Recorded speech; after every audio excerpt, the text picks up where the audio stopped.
একটা নতুন জিনিস, সামান্য একটা নতুন জিনিস তোমাদের সঙ্গে শেয়ার করছি। তোমরা যারা জানোনি অবশ্যই একবার হলেও বাড়িতে ট্রাই করার পরে আমার ভিডিওটি কেমন লাগে অবশ্যই কমেন্ট করবে। তো প্রথমেই আমি জল বসিয়ে দিয়েছি একটা পাত্রে, তার মধ্যে পরিমাণ মতো নুন দিয়েছি। ফুটন্ত গরম জলের মধ্যে আটা দিয়ে একটা অবাক করা বা কি বলবো দারুণ স্বাদের জিনিস বানাবো, তোমরা দেখতে থাকো। তো নুন দেওয়ার পরে ভালো করে আটা 2 বাটি দিয়েছি জল আর 1.5 বাটি মতো আটা লেগেছি। শুকনো শুকনো করে আমি আটাটাকে ভালো করে ওই ফুটন্ত জলে মাখানোর পরে আমি আর একটা থালায় ঢেলে নিয়েছি। থালায় ঢেলে নেওয়ার পরে একটু দেবে নিতে হবে। দেবে নিলে কিন্তু আটা যেরকম আমরা রুটি করি ডো সেরকম সুন্দর হয়ে গেছে। তারপরে আমি মুছি কেটে নেব, ছোট বড় যে যেমন রুটি করো রুটির মাপে। কিন্তু লিচিগুলো কেটে নিচ্ছিলাম।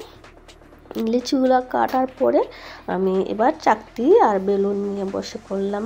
চাকতিতে আমি এমনি গোল করিনি, তো যখন রুটিটা করছি তখনই আমি একটা একটা করে গোল করব আর একটু একটু করে আটা দিয়ে বেলে নেব। তো তোমরা অনেক সময় আটা কেমন মাখাও অবশ্যই কমেন্ট করবে। আর এই রকম যদি না করো অবশ্যই একবার হলেও ট্রাই করবে বাড়িতে ট্রাই করার পর কখনো এমনি ঠান্ডা জলে এরকম ছাড়া রুটি কেউ খাবে না। যে একবার বাড়িতে করলে সবার মুখেই নাম পেয়ে যাবে বা সবাই রোজ রোজ রুটি খাবে, সারাদিন রুটি খুঁজবে শুধু।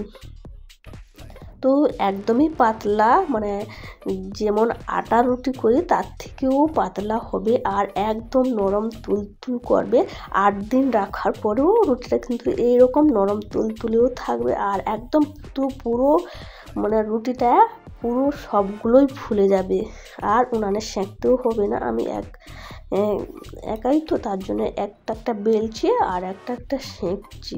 তো এখানে একটা বেলে নেব আর সেখানে তাওয়াতে আমি বসিয়ে দিয়েছি, রুটিটা দিয়ে দিয়েছি। রুটিটা দেওয়ার পরে আর এটা আমি বেলছি, সেটা হতে হতে এটা বেলবো আর ওইটাকে উল্টে উল্টে আমি ভেজে নেব। তো তোমরা দেখবে আমি গ্যাসও বানিয়ে তোমাদের সঙ্গে দেখাবো। তো ওনারা করছি। আর তো সত্যি কথা বলতে মাঝে মধ্যে এই ক্যামেরাটা না প্রচুর ডিস্টার্ব করে, তোমাদের অনুরোধ রইল একটুকু কষ্ট করে দেখে নিও। তার জন্য এই রুটিটাও সুন্দর হয়ে গেছে আর একটু লিক হয়ে গেছে, তার জন্য একটু কম ফুলছে। আবারও একটা আমি রুটি দিচ্ছি। তো একদমই ফুটবলের মতো রুটিগুলো ফুলে গেছে। সব রুটিগুলোই একদম ফুলকো হবে, একটাও মিস করবে না। এবার আমি আবার গ্যাসেও বসিয়ে দিলাম।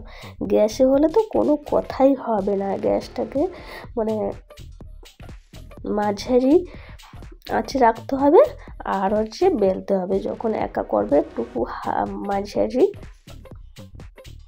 করে আগুনটাকে রাখতে হবে সবসময় ফুল। তো হালকা হালকা থাকবে আর এরকম হালকা হালকা নিজে থেকেই রুটিগুলো একদম ফুলকো হয়ে যাবে। তো দেখতেই পাচ্ছ রুটিগুলো কত সুন্দর ফুলছে, দেখেও খুব সুন্দর লাগছে। আমাদের বাড়িতে প্রায় এইভাবে গরম জল ফুটন্ত জলে আটা দিয়ে রুটি বানায়। তো আর কোনো রুটি খেতে ইচ্ছা করবে না, এই রুটি মানে কি বলবো সবার ফেভারিট হয়ে গেছে। আর রোজ রোজ রুটি বানালেও কোনো ঝামেলা থাকে না।